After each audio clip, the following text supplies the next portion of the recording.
¿Qué pasaría si un juicio que termina en una condena de por vida estuviera mal, desde el principio? Pues justo eso vamos a explorar hoy. Vamos a desmenuzar una sentencia histórica de la Suprema Corte de México que lo hizo posible. Todo gracias a un amparo directo, ese último recurso para proteger nuestros derechos. Es un caso que nos obliga a hablar del debido proceso y de la justicia con perspectiva de género. 70 años. Imaginen esa cifra. Esa fue la condena que le dieron a una mujer acusada de secuestro exprés agravado. Básicamente, una sentencia para pasar el resto de su vida en prisión. Por eso la importancia de todo lo que vamos a ver. Bueno, la historia arranca con esta condena por secuestro. Podría parecer un caso ya cerrado, pero no. Se convirtió en un laberinto legal que, casi una década después, terminó en la mesa de la máxima corte del país para que lo revisaran desde cero. Para darnos una idea de lo largo que fue todo esto, chequen la línea de tiempo. Los hechos fueron por ahí de 2011 y 2012. La sentencia cayó en 2014, y no fue sino hasta 2023 que la Suprema Corte dijo, a ver, este caso lo tomamos nosotros. O sea, una batalla legal de más de una década. El análisis de la Corte fue súper interesante. No empezó por el juicio final, sino por el mismísimo momento en que la persona perdió su libertad. Y justo ahí, en el origen de todo, encontraron la primera y quizá la más grande violación a sus derechos. Aquí la palabra clave es arraigo. ¿Qué es eso? Es una figura legal bastante controversial, la verdad. Le permite a las autoridades detener a alguien para investigar, incluso antes de tener una acusación formal. Para muchos, esto choca directamente con la idea de que somos inocentes hasta que se demuestre lo contrario. Y aquí está el detalle que lo cambió todo. La Suprema Corte ya había establecido con toda claridad que solo una autoridad judicial federal puede ordenar un arraigo. Pero en este caso, ¿quién lo ordenó?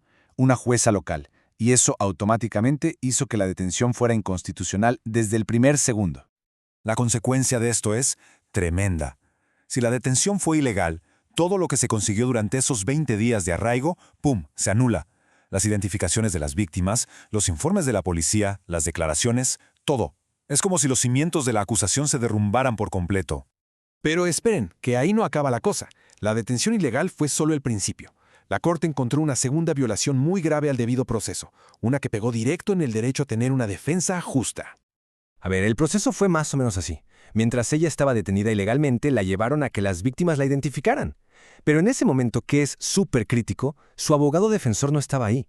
Imagínense, un momento tan delicado y sin la persona que te tiene que defender. Una falta procesal gravísima. Y sobre esto no hay debate. La Suprema Corte ha sido súper clara y enfática. Si se hace una identificación formal de una persona y su abogado no está presente para asistirla, ese procedimiento no tiene ninguna validez legal. Es una garantía básica para evitar errores o abusos. Y ahora sí llegamos a la parte más dura y perturbadora de este caso. De hecho, fue la razón principal por la que la Suprema Corte decidió intervenir. Estamos hablando de una denuncia de tortura, pero con un elemento de género que la hace todavía más grave. La Corte se hizo esta pregunta, y es que no toda la violencia es igual. Hay actos que, por cómo se cometen y por la condición de la víctima, se tienen que analizar con otros ojos. En este caso, la víctima era mujer y además estaba embarazada. Las palabras exactas de la denuncia son escalofriantes. Dichos actos de tortura consistieron en golpes, quemaduras de cigarro, patadas. A raíz de la mencionada tortura sufrió un aborto, en el que perdió un embarazo gemelar. El razonamiento de la Corte fue muy claro. Un aborto provocado por la violencia de agentes del Estado no es una simple lesión. Es una forma de violencia de género y por la vulnerabilidad de una mujer embarazada detenida puede considerarse tortura. Esto además está en línea con estándares internacionales de derechos humanos.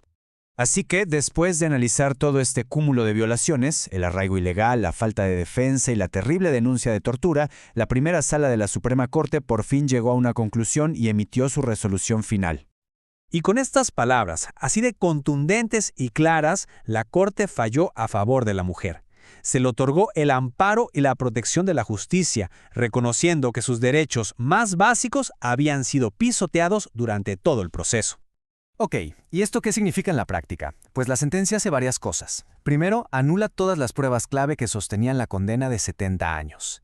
Y segundo, algo importantísimo, le ordena al Ministerio Público que investigue formalmente los actos de tortura. O sea, no es solo un borrón y cuenta nueva, es un mandato de que se haga justicia.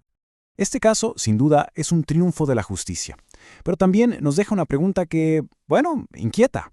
Si se necesitaron más de 10 años y la intervención del tribunal más alto del país para corregir todo esto, ¿qué pasa con los demás? Nos obliga a pensar en cuántos otros casos con fallas similares se quedan en el camino. ¿Y qué significa eso para la justicia de todos los días?